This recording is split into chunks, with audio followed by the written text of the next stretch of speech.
Hi welcome back to W civil examination channel.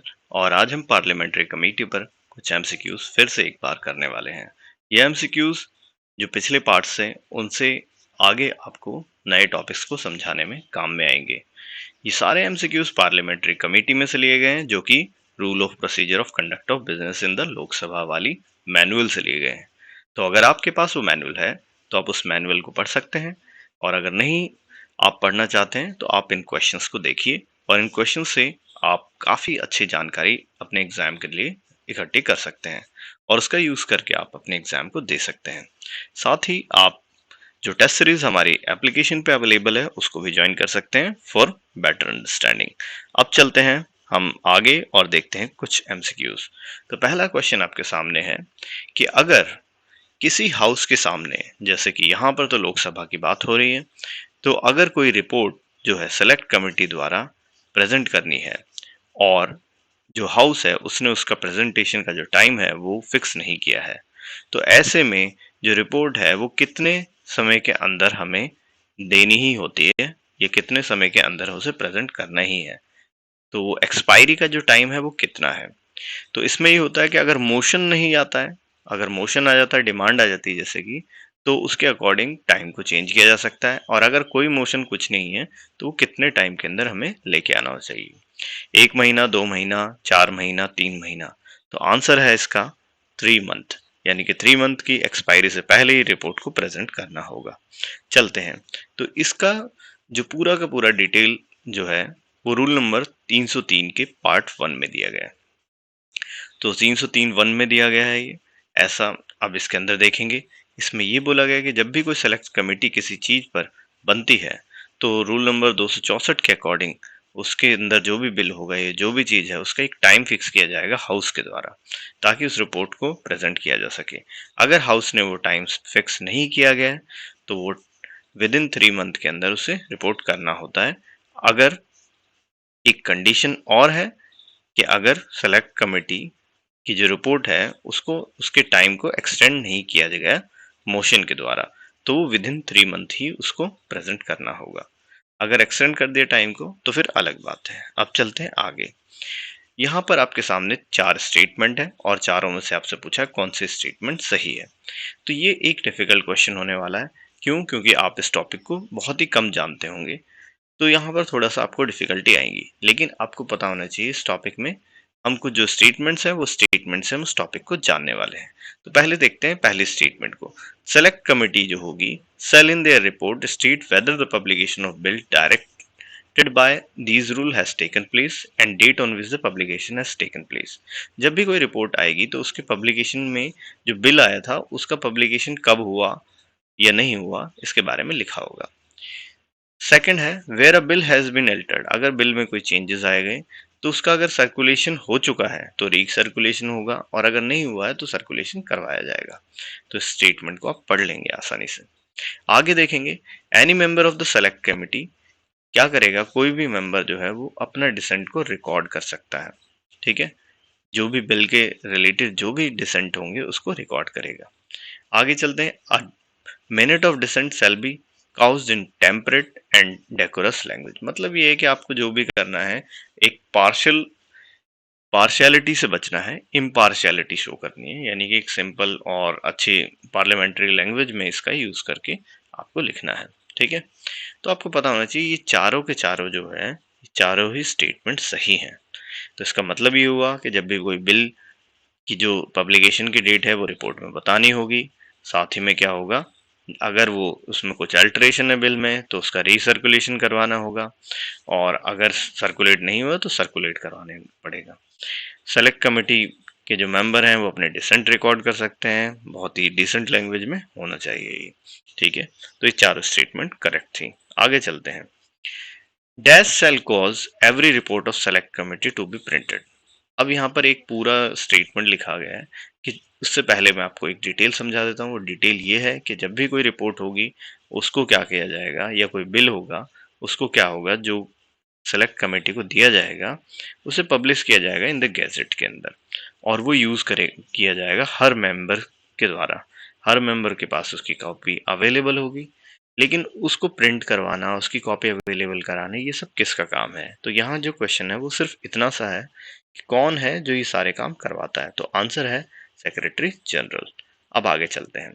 यानी कि printing publication of report, कोई भी बिल है, कोई सेलेक्ट कमेटी है, तो उसकी जो रिपोर्ट है, ये कुछ भी ऐसी चीज है, वो क्या होगी, हमेशा प्रिंटेड की जाएगी और उसकी सारी कॉपीज बनाकर हर मेंबर को दी जाएगी।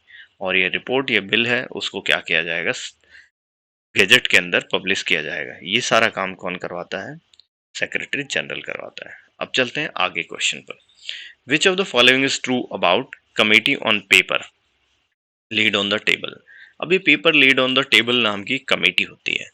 इस कमेटी का जो मेन मकसद है वो ये है कि गवर्नमेंट की कुछ ऐसी रिपोर्ट्स होती हैं जो कि उसको हर पर्टिकुलर टाइम पर पब्लिश करनी होती है। पब्लिश भी नहीं, हम बोल सकते हैं कि उसको प्रेजेंट करनी होती है हाउस को, ताकि चेक एंड बैलेंस बना रहे।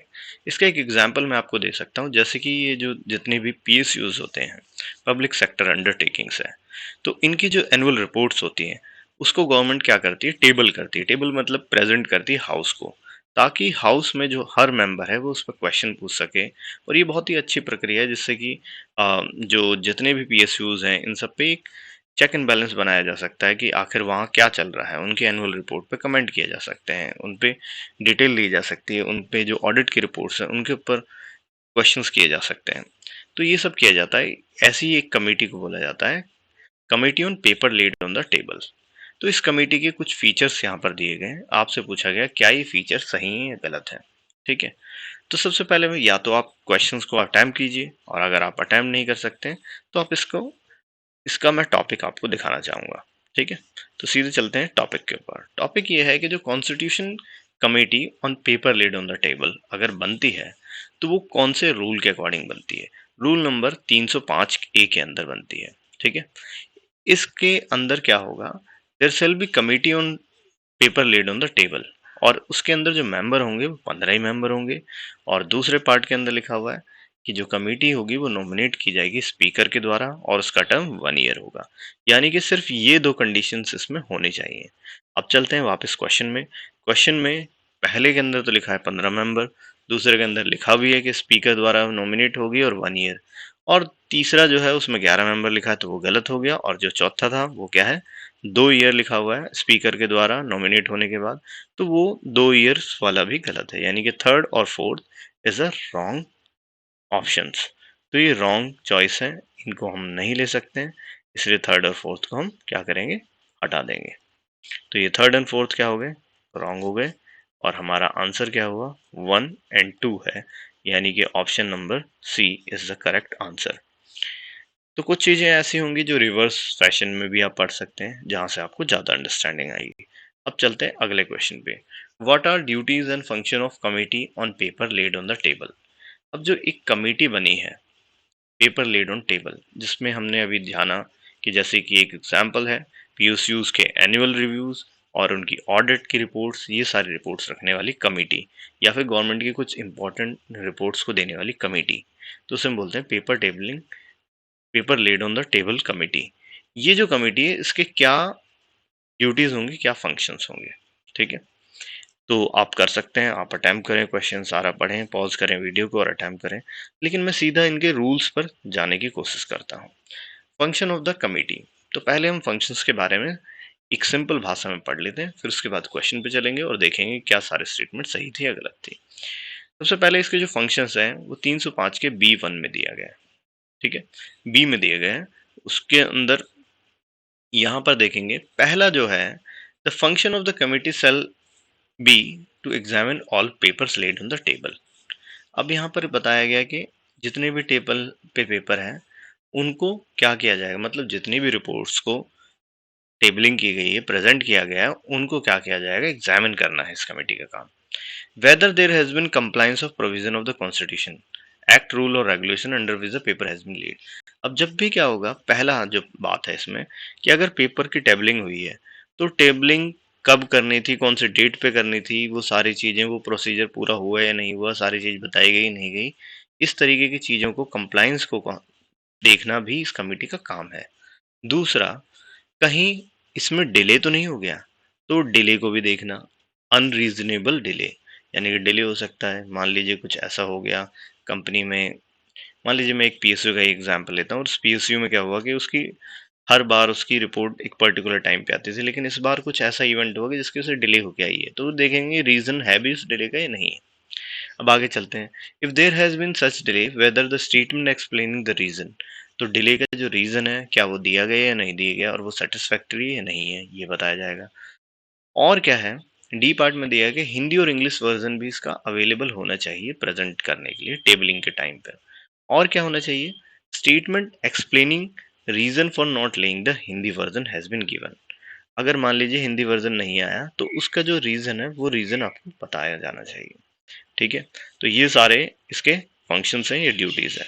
अब चलते हैं क्वेश्चन पर। क्वेश्चन में पहला जो पार्ट था वो ये था कि कंप्लाइंस किए गए, एक्ट को पूरा किया गया है या नहीं किया गया है रिपोर्टिंग के टाइम में, तो वो सही है, यानी कि जो इसका पहला है, यानी कि जो इसका पहली स्टेटमेंट है वो करेक्ट है। सेकंड स्टेटमेंट में है क्या डिले हुआ है, तो डिले के क्या कारण है, क्या रीजन है वो बताइए, तो वो भी सही है। अब आगे चलते हैं, रिपोर्ट जो दी गई है उसके दोनों वर्जन है, तो ये भी सही है। तीसरा क्या है, हिंदी वर्जन नहीं है चौथा, तो उसका क्या कारण है, तो वो भी सही है। यानी कि 1 2 3 4 सारे स्टेटमेंट सही है, यानी कि ए तो हो नहीं सकता, सी भी नहीं हो सकता, और बी भी नहीं हो सकता। All of the above is the correct answer.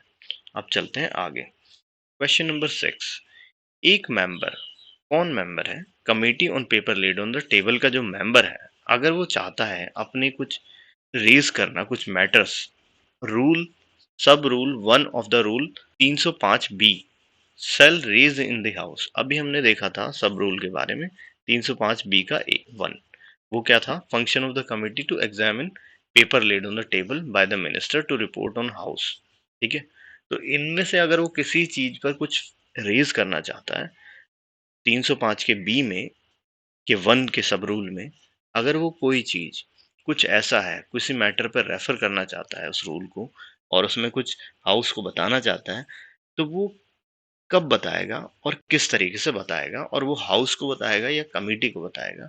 तो यहाँ पर पूछा गया है क्या ये स्टेटमेंट सही है या गलत है। एक्चुअल में ये लिखते वक्त स्टेटमेंट को पूरा कंप्लीट लिखा नहीं गया है, तो इसमें ये पूछा गया है कि आखिर ये स्टेटमेंट ट्रू है या नहीं है। क्या मेंबर सब रूल्स के को लेकर जो भी उसकी कुछ बातें होंगी, कुछ विशेस हैं, या फिर वो जो कोई रेज करना चाहता है क्वेश्चन, तो वो क्या हाउस को बताएगा या फिर कमिटी को बताएगा। तो इसमें से आपको पता होना चाहिए स्टेटमेंट सही है या गलत है, तो ये स्टेटमेंट गलत है। जब भी ऐसा केस आएगा तो 305 सी के अंदर ये डिफाइन किया गया है कि अगर जो सब रूल 1 है ऑफ 305 बी, तो उसको रेफर करने के लिए वो हमेशा हाउस में रेज नहीं करेगा, वो कमेटी को ही रेफर करेगा, यानी कि कमेटी में ही वो जो जो भी चीज मेंबर होगा, कमेटी का मेंबर है तो कमेटी को ही बताएगा, उसे हाउस को बताने की जरूरत नहीं है। ठीक है, तो ये रेस्ट्रिक्शंस है on raising matter in house about paper laid. तो रेस्ट्रिक्शन ये दी गई है कि वो कमेटी को ही बताएगा। तो अब है आपके क्वेश्चन पूछने का समय। अगर आपको लगता है कि इन सब में कुछ ऐसे क्वेश्चंस हैं, या फिर इस चैप्टर में आपको कुछ क्वेश्चंस है जिसमें कुछ डिटेलिंग चाहिए, तो आप वो हमें भेज सकते हैं। हम उन क्वेश्चन पे एक वीडियो बनाकर आपको यहाँ पर पोस्ट कर देंगे। तो आज के लिए इतना ही, और आप हमारे एप्लीकेशन पे देख सकते हैं टेस्ट सीरीज, जो कि डब्ल्यू सिविल एग्जामिनेशन की टेस्ट सीरीज है, जो कि पहले से ही डिस्काउंटेड है और 999 पर अवेलेबल है। आप उसको अवेलेबल कर सकते हैं, उस टेस्ट सीरीज का यूज कर सकते हैं और अपने प्रिपरेशन को बूस्ट दे सकते हैं। साथ ही में आप क्या कर सकते हैं, हमारे यूट्यूब चैनल और टेलीग्राम चैनल को ज्वाइन करना ना भूलें, जिसमें आपको लेटेस्ट अपडेट आती रहेगी, नए नए वीडियो कंटेंट मिलते रहेंगे, साथ ही में जो पीडीएफ्स होंगी या जो क्वेश्चंस होंगे वो क्वेश्चंस आप वहां से कर सकते हैं। Till then, bye bye. See you in the next video. Keep preparing for your examination.